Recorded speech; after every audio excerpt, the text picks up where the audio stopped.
ઉમરાળાના ડેટકડી, કેરિયા અને ધામણકા પ્રાથમિક શાળામાં ભણવા માટે એક જ ઓરડા છે.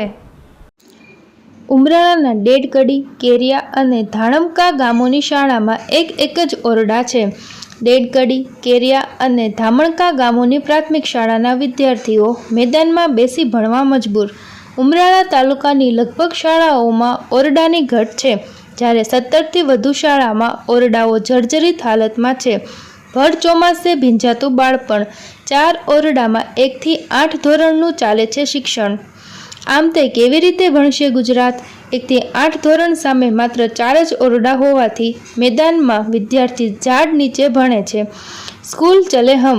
એક તરફ સરકાર ભાર વગરના ભણતરના મોટા દાવા કરી રહી છે અને ડિજિટલ ભણતર તરફ બાળકોને લઈ જવાના પ્રયાસ છે, ત્યારે ખરેખર પરિસ્થિતિ પાયાની વિહોણી છે. ઉમરાળા તાલુકાના ડેટકડી, કેરિયા અને ધામણકા ગામની શાળામાં એક જ ઓરડાઓ ઉપલબ્ધ છે, જ્યારે રંગોળા નજીક આવેલ ઠોડા ગામની પ્રાથમિક શાળામાં અપૂરતા ઓરડાના કારણે વિદ્યાર્થીઓ 2 પાળીમાં બેસીને અભ્યાસ કરવા પડે છે. શાળામાં ધોરણ 1 થી 8ના વર્ગો ચાલે છે, ત્યારે વિદ્યાર્થીઓ ચોમાસાની ઋતુમાં પણ મેદાનમાં બેસીને અભ્યાસ કરવા મજબૂર બન્યા છે.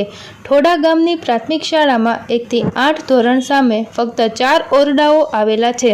ધોરણ 1 થી 8માં અભ્યાસ કરતા વિદ્યાર્થીઓ માટે બેસવા માટે પૂરતા ઓરડા નથી, જેથી શિક્ષકોને ના છૂટકે વિદ્યાર્થીઓને ખુલ્લા મેદાનમાં ઝાડ નીચે ભણવા માટે બેસાડવા પડે છે.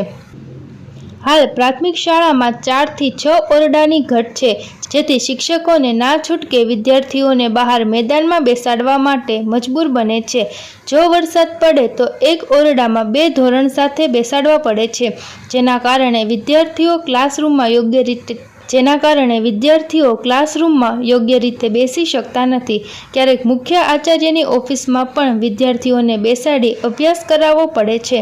શાળામાં પૂરતા ઓરડા ઉપલબ્ધ કરવામાં આવે તેવી માંગ લોકો કરી રહ્યા છે. બીજી બાજુ શિક્ષણ કે ચૂંટાયેલા પદાધિકારીઓ તેના ઉકેલની પડી ન હોવાનો બળાપો શિક્ષણ જગતના તજજ્ઞો વ્યક્ત કરી રહ્યા છે. ગોહિલ, હાલ શિક્ષણ માટે ખૂબ મોટી વાતો આ સરકાર કરી રહી છે, ત્યારે ઉમરાળા તાલુકામાં શિક્ષણની સ્થિતિ ખૂબ દયનીય પરિસ્થિતિમાં છે. હાલ આ તાલુકાની 3 શાળાઓ કેરિયા, ડેટકડી અને ધામણકા, આમાં એક ઓરડામાં આખી સ્કૂલનું સંચાલન થઈ રહ્યું છે. જ્યારે ઉમરાળા તાલુકાના ઠોંડા ગામે ઘણા સમય પહેલાં અવાજ ઉઠ્યો હતો, લોકોની માંગ હતી કે શાળાનું માળખું વ્યવસ્થિત થાય, નવા ઓરડાઓ બને, પણ આ પરિસ્થિતિ ખૂબ જ દયનીય થઈ ગઈ છે અને કોઈ સાંભળવાળું નથી. ત્યારે અત્યારે તાલુકામાં ખૂબ ઉગ્ર રોષ છે અને લોકો રજૂઆત કરી રહ્યા છે, વિરોધ કરી રહ્યા છે, પણ તંત્ર કેમ આંખ આડા કાન કરી રહ્યું છે એ સમજાતું નથી.